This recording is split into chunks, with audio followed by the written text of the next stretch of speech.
জয় বাবা লোকনাথ। সামনেই আসতে চলেছে লোকনাথ বাবার তিরোধান দিবস। রণে বনে জলে জঙ্গলে যেখানেই বিপদে পড়িবে আমাকে স্মরণ করিও, আমি রক্ষা করিব। এই বিখ্যাত বাণী স্মরণ করে অনেক ভক্ত কঠিন পরিস্থিতি থেকে রক্ষা পেয়েছেন। এমনকি আমি নিজেও যখন কোনো কঠিন পরিস্থিতির সম্মুখীন হয়ে থাকি তখন লোকনাথ বাবাকে স্মরণ করি। খুব সহজেই সেই কঠিন পরিস্থিতি থেকে মুক্তি পেয়ে যাই। বাবা লোকনাথ হলেন স্বয়ং শিবের অবতার, অর্থাৎ তার মধ্যে রয়েছে শিবের উপস্থিতি। লোকনাথ বাবার পূজার জন্য কোনো আড়ম্বরের প্রয়োজন হয় না।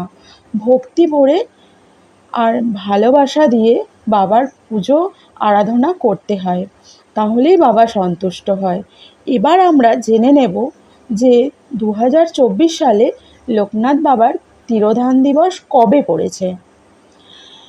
এই বছর অর্থাৎ 1431 বঙ্গাব্দে 19শে জ্যৈষ্ঠ, ইংরাজির 2রা জুন 2024 রবিবার লোকনাথ বাবার তিরোধান দিবস পড়েছে।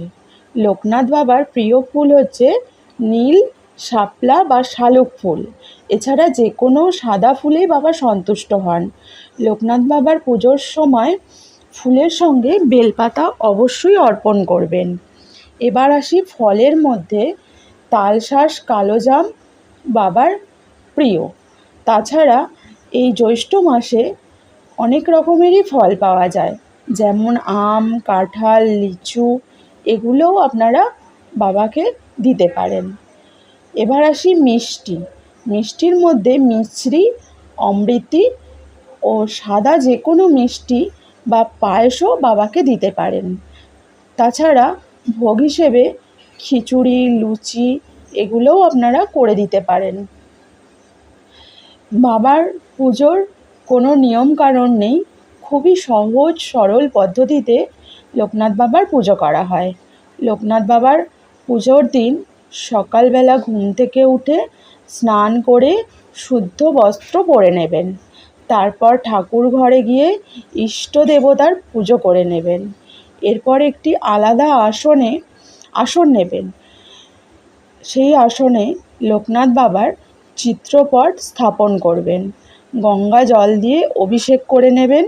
তারপর ফুলের মালা বা ফুল দিয়ে লোকনাথ বাবার মূর্তিকে সুন্দর করে সাজিয়ে নেবেন। এরপর বাবা লোকনাথের সামনে একটি ঘট স্থাপন করবেন। নীল, শাপলা বা শালুক অথবা যে কোনো সাদা ফুল, অবশ্যই বেলপাতা বাবাকে নিবেদন করবেন। সমস্ত ভোগের মধ্যে তুলসী পাতা অবশ্যই দেবেন। পুজোর সময় ধূপ ধুনো জেলে দেবেন। পুজো শেষ হলে পাঁচালি পাঠ করবেন। পাঁচালি পাঠ একান্তই করতে না পারলে অন্তত শ্রবণ করবেন। পুজো না হওয়া পর্যন্ত উপবাস থাকবেন।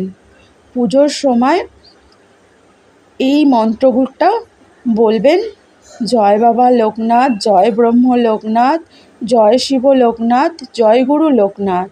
এই মন্ত্রটি পাঠ করবেন। বাবা লোকনাথ তার ভক্তদের জন্য অনেক বাণী রেখে গেছেন, যেগুলো মেনে চললে আমরা আমাদের জীবনকে সৎ পথে এবং সুন্দরভাবে পরিচালিত করতে পারব। বাবা লোকনাথের কৃপা ও আশীর্বাদ পাওয়ার জন্য অবশ্যই আপনাকে লোকনাথ বাবার তিরোধান দিবসটি সুন্দরভাবে ভক্তি সহকারে উদযাপন করতে হবে। আজকের ভিডিওটা এই পর্যন্তই।